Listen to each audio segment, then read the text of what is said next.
गणपति बापा के आगमन के पहले ही अमरावती जिला के भातकुली तालुका के धामोरी गांव में गणपति बप्पा हुए विराजमान। जी हां, पूरे महाराष्ट्र के आराध्य दैवत माने जाने वाले गणपति बप्पा के आगमन को अभी कुछ दिन शेष हैं, लेकिन लोकमान्य तिलक द्वारा शुरू की गई प्रथा को धामोरी गांव में सभी धर्म के लोग एकत्र होकर बप्पा के साथ बड़े पैमाने पर इस उत्साह को मनाते हैं और यह कार्यक्रम साझरा करते हैं।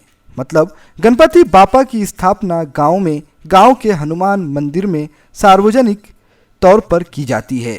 200 वर्षों से इस जगह पर 1.5 दिन का गणपति उत्सव पारंपरिक व एक ऐतिहासिक पर्व बना हुआ है।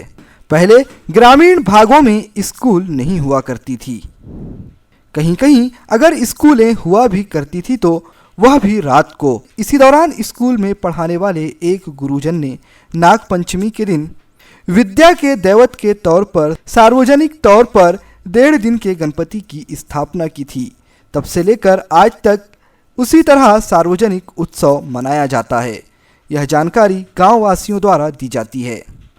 गणपती उत्सव महाराष्ट्रात एकमेव धामोरी तालुका भातकुली जिल्हा अमरावती येथे मोठ्या हर्षोल्लासात साजरा होतो। गुरु परंपरेनुसार आमच्या इथे हा उत्सव साजरा केला जातो। 2 वर्षापूर्वी शाळा नसताना इथे जे गुरुजी शिकवत होते त्यांनी हा उत्सव सुरू केला होता आणि तेव्हापासून आम्ही सर्व गावकरी मंडळी हा उत्सव हर्षोल्लासात दरवर्षीप्रमाणे यावर्षी पण धामोरी इथे साजरा करत आहोत।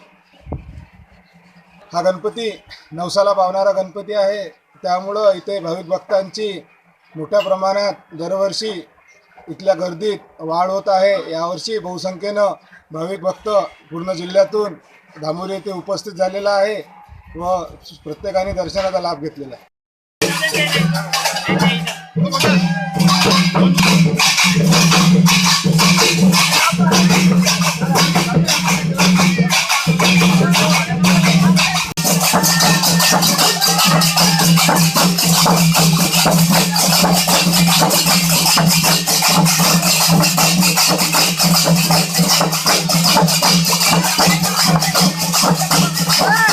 महाराष्ट्र में धामोरी नाम का एक गांव है जहां पर नागपंचमी के दिन गणपति बापा की बड़े धूम धड़ाके के साथ पूजा अर्चना की जाती है। 200 साल पहले स्कूल में पढ़ाने वाले एक गुरुजी द्वारा यह परंपरा शुरू की गई थी, जो तब से लेकर अब तक कायम है।